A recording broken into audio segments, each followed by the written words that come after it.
welcome to Get Fruitful Conversations. I'm your host, Anwyn Cooper, and if you're interested in growing a passion-fueled, purpose-driven enterprise and believe that business can be a force for greater good, then this is the podcast for you. Each episode, I'll be talking with inspiring entrepreneurs and inviting them to share how they're pioneering new ways of working to create more prosperity and positive impact for people and the planet. We'll be bringing you fresh insight and practical actions to generate more income and impact through your own business. Our purpose is to give you new perspectives on how to align your vision to a bigger mission in a way that fulfills your personal potential while also generating a longer lasting legacy and more value for all. So thanks for tuning in. I'm delighted you're here to listen. Now let's get fruitful with today's conversation.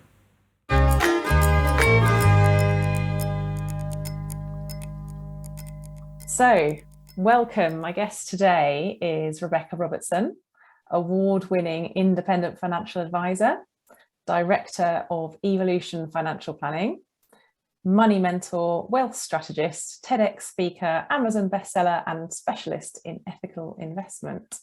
And as well as being an IFA, Rebecca is also a keen horse rider, often spending time outdoors. But she also enjoys having a cup of tea on the sofa and having some chocolate.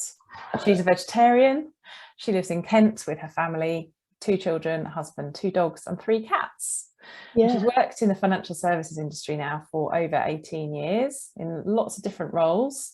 She set up her business back in 2011 with the aim of enabling women and families to take control of their finances in order to achieve long-term financial security. So welcome, Rebecca.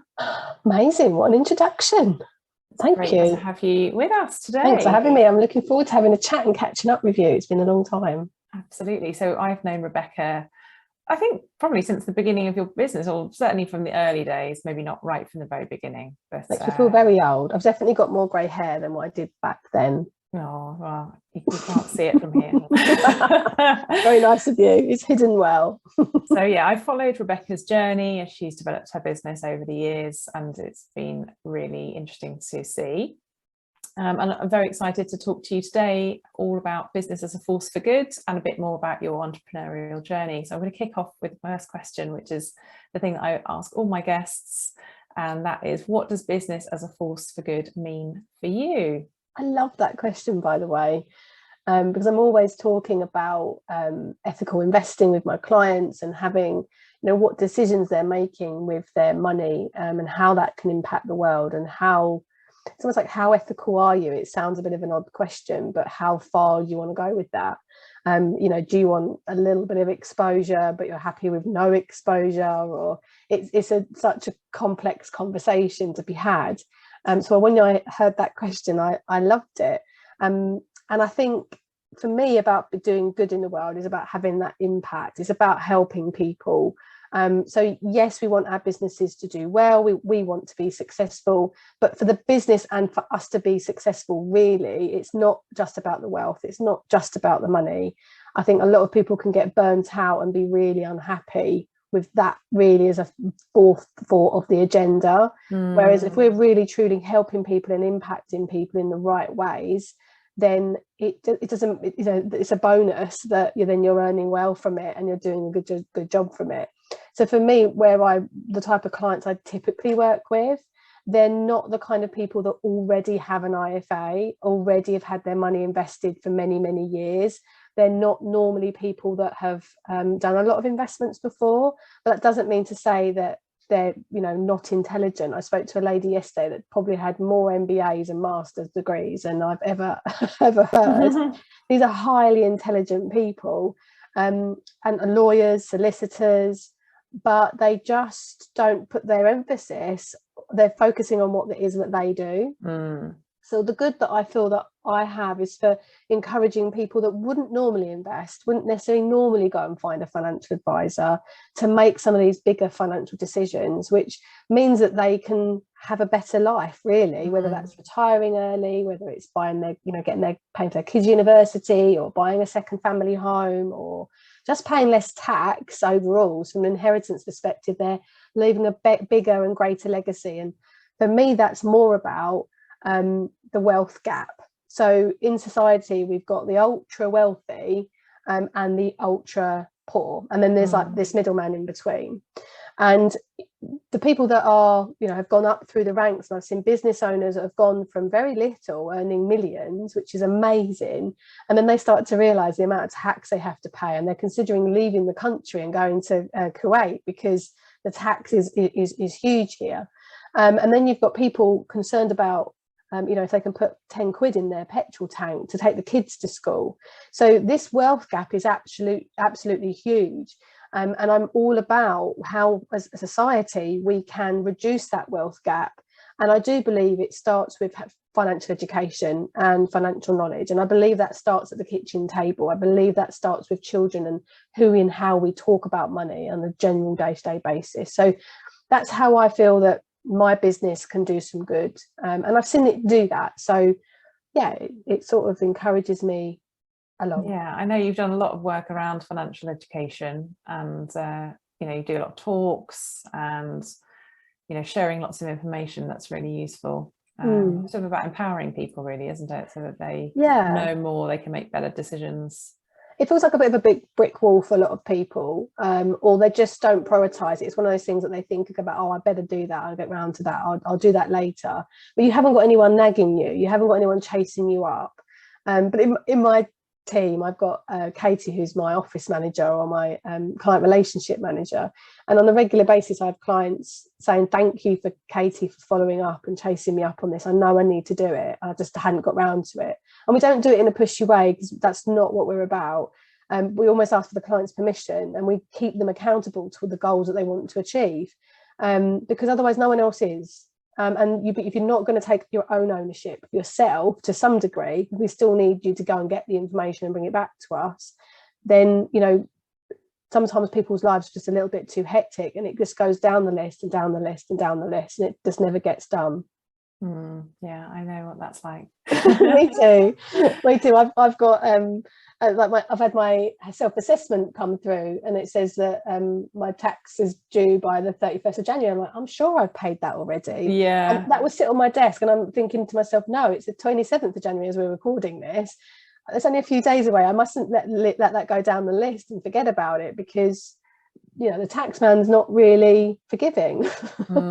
Yeah, you've got to keep on top of these things. Yeah. So I obviously gave a little intro at the beginning where I talked a bit about the journey that you've been on and sort of what you've achieved and how you've got to this point. But now I just want to invite you to share a little bit more. I don't know if there's anything that you want to add that I missed, or anything that you want to draw out in particular, but I'm just interested to hear from your perspective, what have been the lessons that you've learned along the way, and sort of how did you get to this point?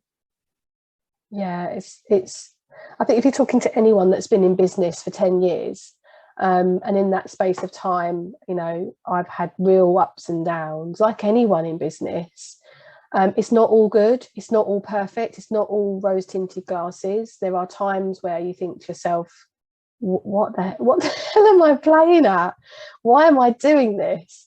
And I had that halfway through. So it's 5 years ago, I had my little boy, I came back from maternity leave, and it was like starting all over again.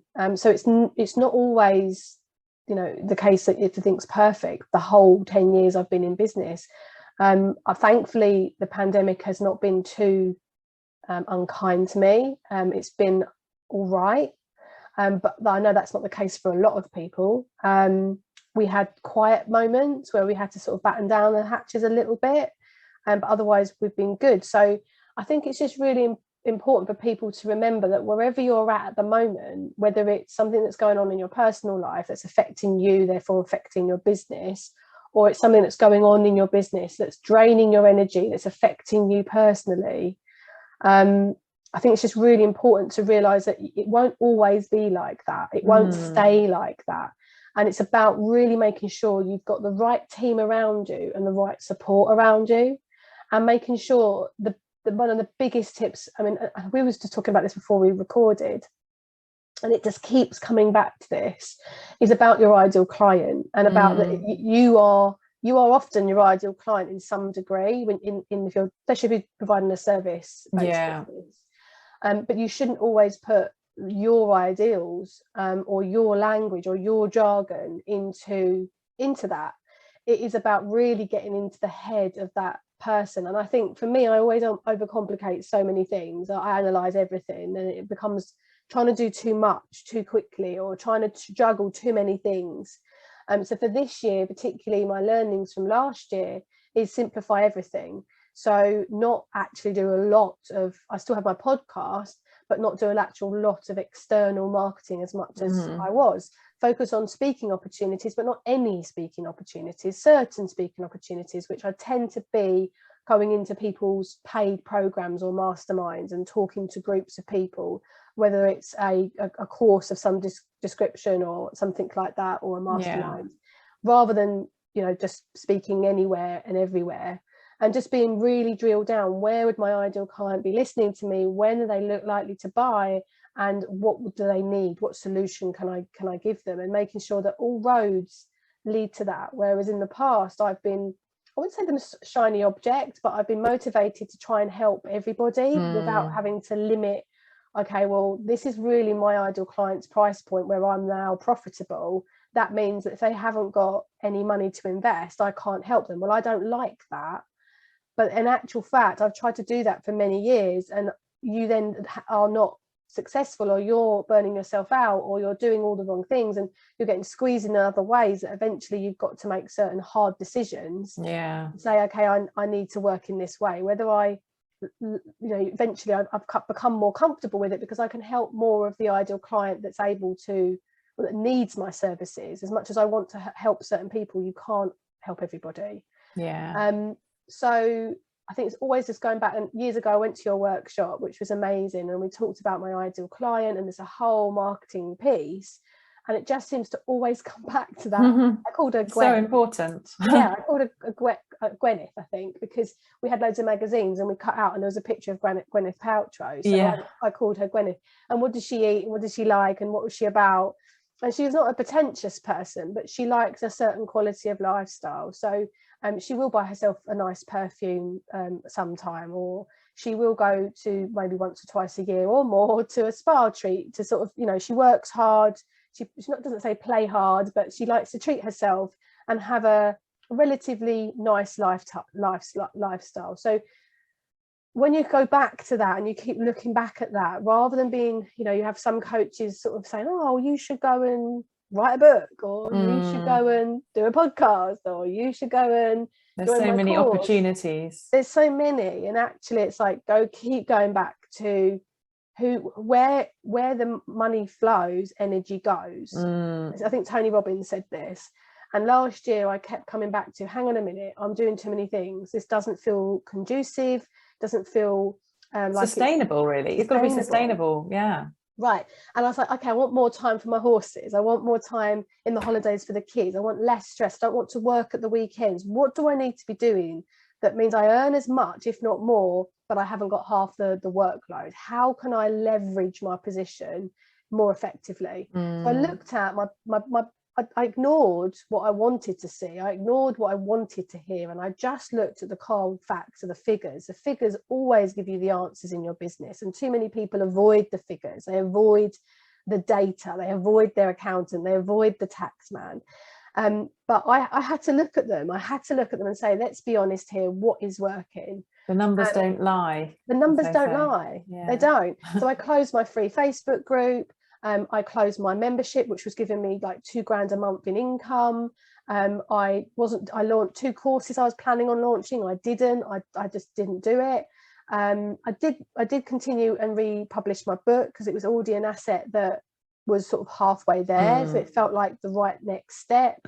And in my marketing sort of funnel, if you like, it is a really great way for people to get to know who I am and what I'm about, because there's a big leap from, you know, reading my book and becoming a client. So it's really good for know, like and trust, especially with the type of job that I do as a financial advisor. So I felt like that was still a good use of time and effort. And, you know, I sold like over 200 copies and got, you know, Amazon bestseller in 9 categories or something. And, you know, so that's all amazing, but it's also now, that's great, but how do you use it on an ongoing basis? So there's no point having these shiny objects or the ego kicking in going, you know, the amount of awards that I've got. There's some behind me if you're watching the recording. You know, last year I was Wealth Manager of the Year runner-up. The year before I was Financial Advisor of the Year, and I do those things now from it's good for credibility, it's good to keep ticking a box, but previously I did it because I didn't feel worthy enough or good enough. It was proving to myself. So I think it's just really important to look at the figures, give you the answers, and are you being triggered emotionally, internally by your own self-confidence, or are you actually doing something that could give you more confidence, therefore it will evolve you and evolve the business, and always going back to what is being more profitable. So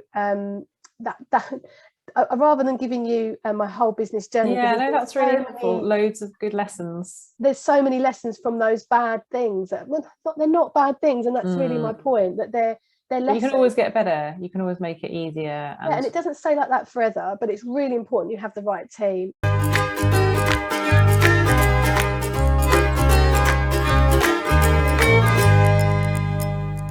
I wanted to interrupt today's conversation quickly to say thanks for listening so far to this episode, and also to share some exciting news. First up, Get Fruitful Marketing is hosting an event on 22nd of February for anyone in a first marketing job who would like to connect, learn and share as part of a supportive network of peers and industry professionals. If you'd like to find out more and register for your place, just go to Kickstart Kent Marketers Feb.eventbrite.co.uk. That's Kickstart Kent Marketers Feb.eventbrite.co.uk. And when you register to attend, you will be providing 5 days of meals to people fleeing domestic violence through our membership of the social giving movement B1G1 as part of our efforts to use our business as a force for good. Secondly, we're getting ready to welcome the 8th intake of entrepreneurs for the annual Get Fruitful Seeds of Success Business Growth Group programme. And if you're already running or looking to start a service-led coaching, consulting or creative business and want some expert marketing support to help you launch or grow to get more clients and create more positive impact, then this tried and tested 6-month programme has been designed to give you a structured process to increase your income and impact with greater ease, together with greater clarity and confidence as you map out your strategic marketing plan for the year ahead. So if you'd like to find out more about that and join the waiting list to be notified when we open for applications, please visit our website, getfruitfulmarketing.com. And finally, if you've enjoyed what you've heard so far from today's conversation, please click like and subscribe to get notifications about future episodes. The next ones will be recorded in a professional studio as we're taking this series to the next level. So stay tuned. I should have listened to my gut. I should have taken time out. I should have just stopped and paused. But I was going into book launch and I felt like I couldn't afford to, because I needed to sort of get more leverage behind the book. And it just drew my focus away from my profitable action. So rather than, you know, sitting with a social media person or going over team meetings and spending hours over this stuff, that's not what really brought in me the money. And actually looking at what is working and what isn't working and just focusing on that, so that you're then more profitable. So now I've got a much more I've got a marketing assistant they do everything. They do my podcast, they do my copy, they do my website, they do all my tech stuff, and she's incredible. She's a complete freaking unicorn. But I wanted somebody multi-skilled and able to do lots of things, because it's quite complex the way that my business works, and it then becomes too disjointed in terms of the whole process. And then I've got an office manager, I've got a paraplanner, and then I've got a business assistant. So a lot of people say, what do you actually do? And I do what only I can do, which is talk to clients. So I spend my whole day talking to clients, and and obviously I'm emailing and talking to listening to recordings or webinars and talking to fund managers and doing like other stuff, but primarily that I do what only I can do. But it's taken 10 years to get to that stage. I was right at the beginning doing everything. And I mean everything. You know, trying to understand Canva and put images together and do all my social media, and So it's, I think wherever you're at, whatever that looking at what you want, where you want to be, in an ideal world, where you want to be in 12 months time, where you want to be in 6 months time, where it might feel like longer, it might feel like 2 or 3 years, but really having a path, clearing that direction and not just stumbling your way through it, I think is really important. And really looking at it going, what do I want my life to look like? What do I want this business to look like? How do I want to run this business? So that then you can map out what you want that team to look like, what gaps you've got in terms of your support, what gaps you've got in terms of financial stability, how much more backup you might need, so that if you hit a hard time that you've got some backup. It's looking at all the gaps and doing your own sort of gap analysis, I guess, and being really honest with that process. That is almost like, yeah, it's just more than just stepping back. It's almost like stepping back and looking down on yourself, to ensure that then when you start to look at opportunities, you will respond to them differently, and you can start to make more focused decisions of what you're not going to do and what you are going to do. Yeah. I think we end up running around like headless chickens, and we're not then therefore as productive as we could be. Yeah. So yeah, many ups and downs, and that's some of my learnings. Yeah, loads. I'm talking from experience, obviously. Yeah, absolutely. So tell me a little bit about what inspires you, what motivates you. Why did you start out on this journey, and what keeps you going? Really great question. In terms of what keeps me going, it's a bit of a dovetail, like they're both the same, if you like, and I'll explain what I mean. So I'm discovered that I'm very motivated to be financially independent. So when I was on maternity leave, both times for both children, so one over 10 years ago, Emily's coming up to 14 this year. Wow. I know, crazy. Very much a teenager in the house, and then Cameron's 5. So I'd for a stage, my first two or 3 years of business, I'd have an allowance from my husband. And we were a family. We've been together 22 years this year. That's impressive. It's not like, yeah, that I need a badge of honor for that in itself, right? No, I'm joking. He's all right. No, he's a really nice. He's a very I'm very lucky. He's very supportive. There was times at the beginning where he would say, "This is really hard work. You know, why are you doing this? You know, you still have to stand your ground." And what motivated and drove me then, and still drives me now, is that I don't actually have to work. I could take money from him and just, you know, just stay at home. The kids are at school. I don't know what I would do. I'd probably just be down the stables all the time, but I would get bored. I would. I can't do the dutiful wife. You know, he says to me, as a wife, you suck. As a housekeeping wife, like kind of the conventional 1950s wife, I am not a domestic goddess by any stretch. But it's fine, because he knows that's not who I am and what I'm about. So everyone's down to their own focuses, their own motivations, and what's important to them. So spending time with my kids is really important to me, but having my own financial independence is equally important to me. So, because I've seen it within females in my family, clients, for years and years and years, what it means when you are not female is not financially independent. And I don't mean that in the sense that you don't have a partner and you don't have joint incomes and everything is separate. I don't mean it in that sense. I mean it in the sense that if something was to happen, and I needed to go away for a weekend, I'm not saying to my husband, can I have some money, please? If I was in a situation where we were to separate, that then I'd be going, okay, well, we need to, you know, I'm going to stay with him because I can't afford to leave, kind of thing. So that's why it's really important to me. So that's what motivates me. And what motivated me to do the job that I do is very similar, because I worked in a bank, I worked in financial services for many, many years. So 22 years, but 10 years ago, I started the business. And my focus then was, okay, how can I help more women to be financially independent? How can I help more families to be financially stable? How can we reduce this wealth gap?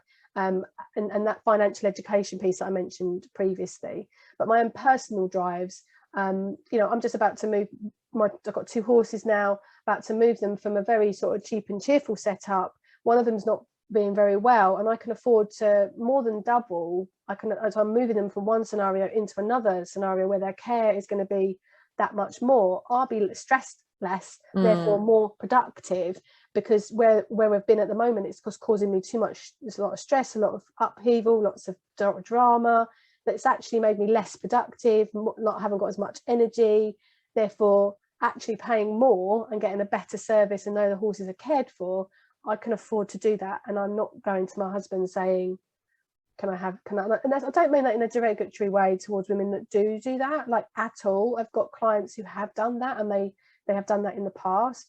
It's just that my motivation and my values mean that I feel like I feel uncomfortable doing that. I could do it, but I don't want to.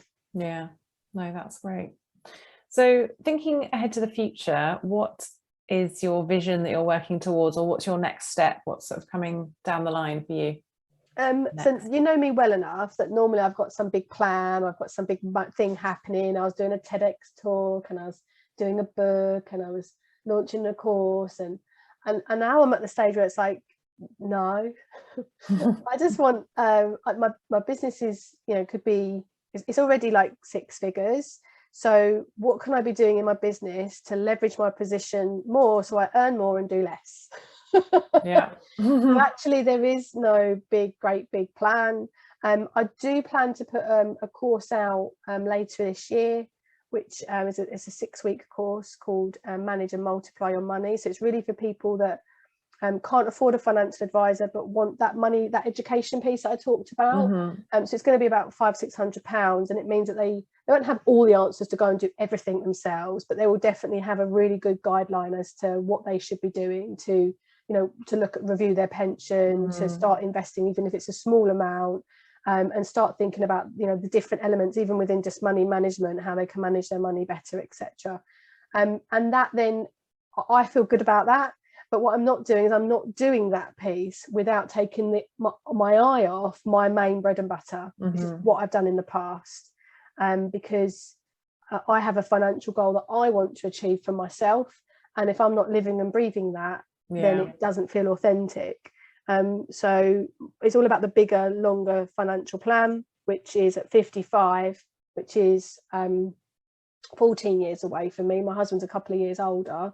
That we will be able to semi-retire, would have no mortgage, and I'd work more part-time in the business. If not, I won't work in the business at all. It will still run, but I won't be in it, kind of thing, on a full-time basis, and spend half the year on holiday.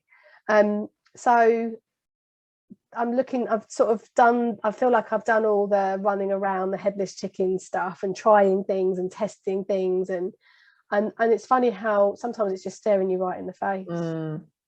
Yeah, you come back to where you started in some ways. Yeah, a little bit. What your original plan was, Yeah, a little bit. But I've also then decided, like, okay, what's the growth? How can I grow this? So I've taken on a technical paraplanner, so that I don't have to do as much administration. So that leverages my time better.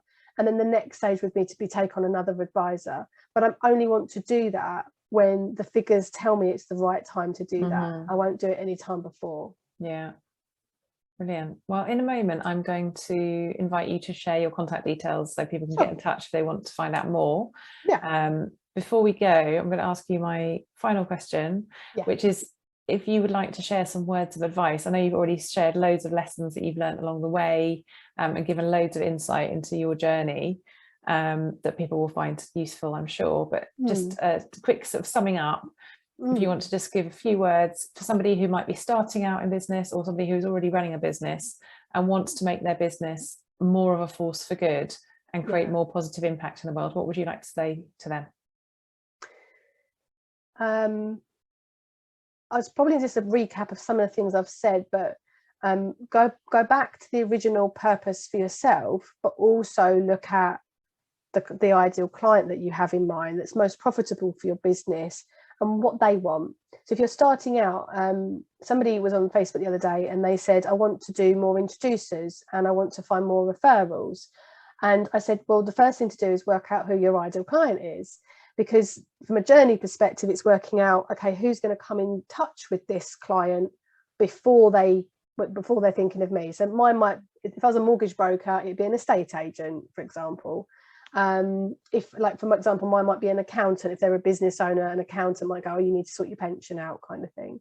A business coach might say, right, well, you've got this so much profitability. Have you thought speaking to a wealth strategist or think about what you're going to do with this money, or that kind of thing? So, but she didn't know who her ideal client really was. She had a couple of products and she was doing a bit of this and an offer of this and an offer of that.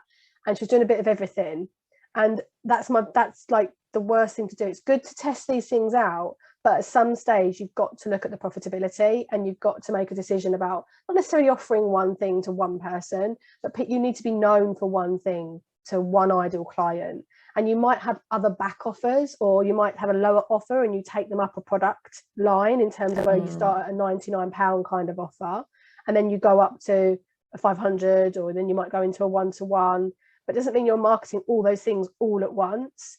It's about really looking at it and then saying, okay, so my Gwyneth, who's my Gwyneth? Let's go and speak to 10 Gwyneths and figure out what Gwyneth is thinking, what she's feeling, what she's going on in her head. That affects how you put your copy out. That affects your sales page. That affects your offer. Researching your product base, which is all the stuff that you teach, right? All of this is just like you're like yeah, whatever, this is me to suck eggs. It totally is. But there's so many people out there in business, even running successful ones like myself. I have been.